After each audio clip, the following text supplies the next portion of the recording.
Şərq Türkistanlıq qərindaşlar, Şərq Türkistan xəbər agentliğinin xəbərlər proqramısını görüşünüzü qızğın qarşı alırıq. Tövəndə təfsili məzmunlarını diqqətinizə sunumuz. Şərq Türkistan sürgündə hökumətinin Tashqi ishlar və bexatarlik ministri Salih Xudayar 4 yanvar günü Jason Jennisning suhbat programmasiga qatnashib, navbatdagi xalqaro vaziyatning Şərq Türkistan mustaqillik ko'rishi bilan bo'lgan munosabatini anglatdi. Tövəndə suhbatning asosliq mazmunini diqqətinizə sunumuz. Riyasatchi Jason Jennis Nigeriya, Sudan, Hindiston, Afg'oniston, Ukrayna, G'aza qatorliq joylarda zulm davomlashyotidi. Dunyo dafsanchilik va urush bilan qoplangan. Qaraganda dunyo irqiy qirg'inchilikqa diqqat qilayotgandek qiladi.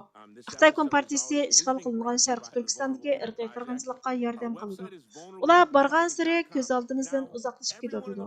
Salih, sizni men irqiy qirg'inchilik oxirlashguncha Sharq Turkiston yo'li bo'lguncha har yili suhbatga chaqirishni muvofiq ko'rdim. Qandaq ahvol mavjud? U tilga olg'ili bo'lmaydigan jinoyat yanada davomlashyapti. Texmi nacharlashib ketyapti deb so'rganida Tashqi ishlar va bexatarlik ministri Salih Xudayar, afsus, Sharq Turkistondagi ahvol o'zgarmaydi. Irqiy qirg'inchilik yanada davomlashyapti. Xitoyning irqiy qirg'inchilikni to'xtatgani yo'q. Amaliyotda bultur 2025 yil sentabrda Xi Jinping Sharq Turkistonga berib, Sharq Turkistonni qonunsiz ishg'ol va mustamlaka qilganligining, Xinjiang Uyg'ur avtonom rayoni qurilganligining 70 yilligini xotirlaganida irqiy qirg'inchilikni yo'shiradigan maska bo'lgan tinchlikni Sharq Turkistonda davomli ilgari suradiganligini, barliq dinlar va kulturlarning xitoychilashtiradiganligini, Xitoy Kompartiyasining kontrol qilishiga muhtoj ekanligini, Sharq Turkistondagi Uyg'ur va boshqa turk yerli xalqning Junxo cho'ng oilasida zich birlashishi kerakligini aytdi. Shunga biz bundan hech qanday narsaning o'zgarmaganligini bilib olaymiz. Xitoy Kompartiyasi hech narsani qulaylashtirmaydi. Normalda Xitoy Kompartiyasining Sharq Turkistondagi sekretarlari Xitoydan seplanadi. O'tgan iyun yoki iyul oyida Xitoy Kompartiyasining Sharq Turkistonda saylangan sekretari ilgari Xitoyning Markaziy intizom tekshirish komitetining muavin sekretari bo'lgan. Yuqori darajalik amaldor deyishga bo'ladi. U yana Birlik Sapning boshlig'i. Birlik Sap Xitoyning asosliq istixborot apparati. Xo'sh ishni bajaradi. Xuddi Nazi SSlarga o'xshaydi.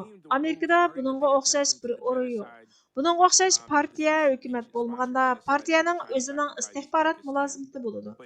Shuni Nazi SSchilarga o'xshatishga bo'ladi, dedi. Riyosatchi haqiqatan qo'rqinchli. Xitoy musulmonlarga urush ochadi, xristianlarga urush ochadi, buddistlarga urush ochadi. Xitoy har yo'nalishga qachongacha urush ochadi deb so'raganida Tashqi ishlar va bexatarlik ministrimiz Salih Xudayar, bu urush 76 yildan beri, ya'ni Xitoy Kompartiyasi Junxo Xalq Jumhuriyatini qurgan 1949 yili 1 oktyabrdan beri davomlashyotdi. Qonunliqligi xalqaro jamiyatdan kelgan. Masalan, mening bilishimcha 1972 yildan ilgari Birlashgan Davlatlar Tashkilotida Xitoyning o'rnida Tayvan bor edi. Xotirjam qilish va alohida siyosatlari sababli Amerikada o'z chiqilgan G'arb Xitoyga yordam qilib kuchlantirdi.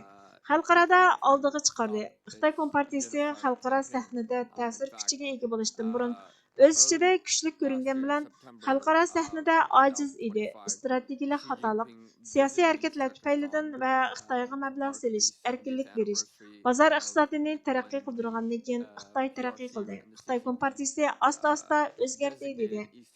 Riyosatchi xristian jamiyati, musulmon jamiyati birlashib Xitoyga taqobil turganda g'alaba qozona olamdi deb so'raganda, shundoq Xitoy ziyoda qo'rqidi. Xitoy Kompartiyasi dunyoning irodasidan qo'rqidi. Xitoy Kompartiyasini chekintirishdan qo'rqidi. Bu Xitoy Kompartiyasining Birlik Sap orqali barliq mablag'ni Amerika va dunyoning har qaysi joylaridagi ta'sir ko'rsatish harakati uchun josuslarga solganligining sababi. Ular turli jamiyatlarda, mayli u siyosiy jamiyatlar bo'lsin yoki media, muzika, film, texnika qatorliq jihatlarda bo'lsin, hamma yerda dabdaba qo'zg'ab, o'zining bayonlarining oyoq osti qilinishining kontrolini yo'qotishning oldini oladi. Hamma yerda josuslari bor. Bizning axborotlarimizmi Xitoyning ta'siriga uchirdi.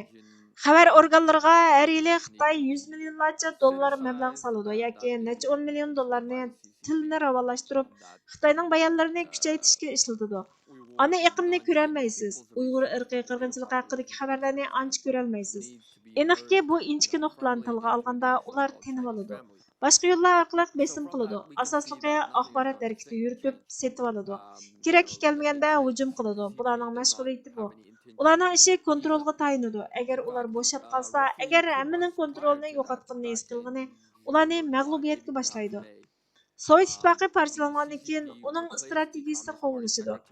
Xitoy Kompartiyasi o'zining Sovet ittifoqidek o'rilib parchalanishni faraz qila oladi. Shunga ular razil xoincha qiliqlari bilan ta'sir ko'rsatib kontrol qilib oladi. Ularning qilmishlariga qarshi xalqaroning inkoslarini oyoq osti qiladi. Masalan, Xitoy Kompartiyasining zararlik moddasi fentanyl 100 mingdan amerikaliklarni o'ldirdi.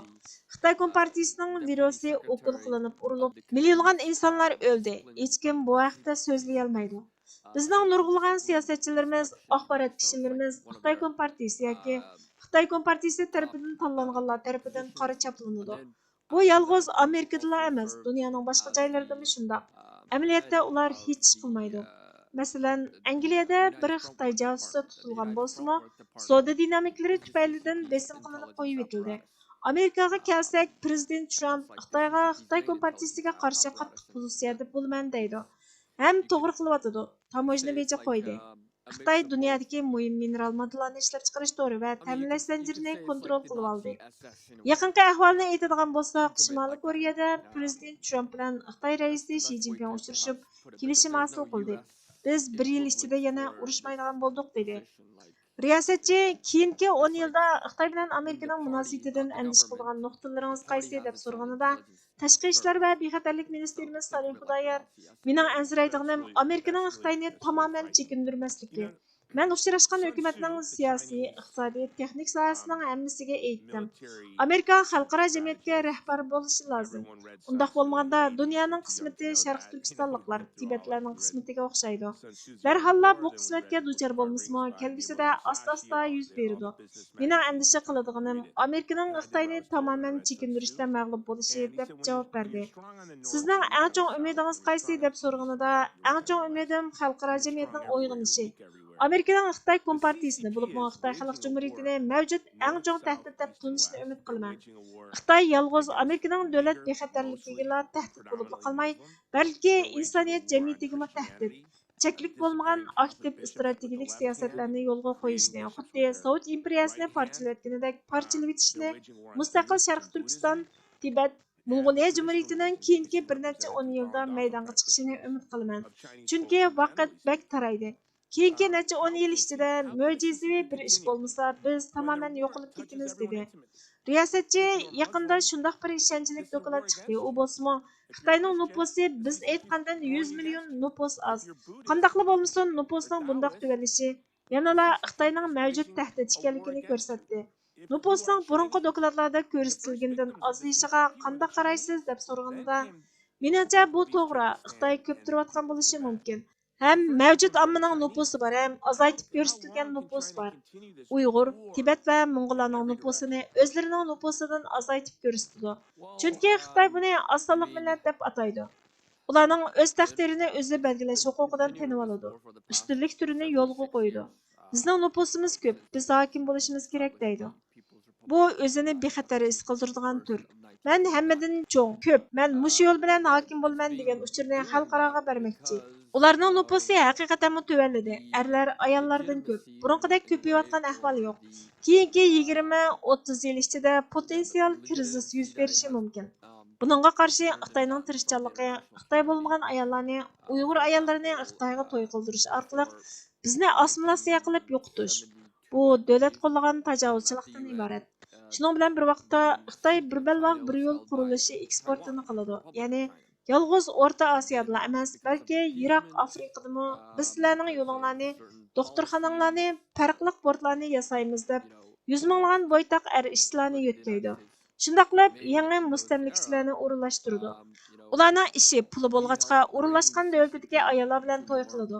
Yana biri o'rnini to'ldirish tirishchilik. Ya'ni yangi mustamlikachilik. Afrikaning bir donglik olimining aytishicha, ular Afrikadan ayollar bilan to'y qilgandan keyin tug'ilgan bolalarni Beyjingga o'qishga avatib yetishtirdi. Mingsini yuyidi, kelajakda parlamentga kiradi. Afrika davlatlarining ministrlari, amaldorlari bo'ladi. Xitoy mushunda xaylacha usul orqali davlatni kontrol qiladi. Balki bu 30-40 yildan keyin ko'rinadi deb javob berdi. Riyosatchi prezident Trumpga, milliy istixborot direktori Tulsi Gabbardga, Marko Rubioga deydigan so'zingiz bormi deb so'rganida, Ularga deydigan so'zim, Amerika Sharq Turkistonning mustaqilligini 3 muhim sababdan, ya'ni iqtisodiy, siyosiy, insoniylik nuqtasidan qo'llashi kerak. Irqiy qirg'inchilik davomlashyotidi. Amerika buni e'tirof qilib bo'ldi. Irqiy qirg'inchilikni to'xtatish kerak. Buningda irqiy qirg'inchilikning tub yildiziga markazlashish lozim. U bo'lsa Xitoyning Sharq Turkistonni mustamlika va ishg'ol qilib olishi. Ikkinchisi, Sharq Turkiston Xitoyning bir balvoq bir yo'l qurilishining ultishi. Xitoyning hayotiy nuqtasi. O'rta Osiyoga boradigan temir yo'l, may, tabiiy gaz turbisi qatorliqlar Sharq Turkistondan o'tadi. Tuproq elementlari qatorliq Xitoyning xalqarodagi kuchini orttiradigan yer osti boyliqlari Sharq Turkistondan chiqadi.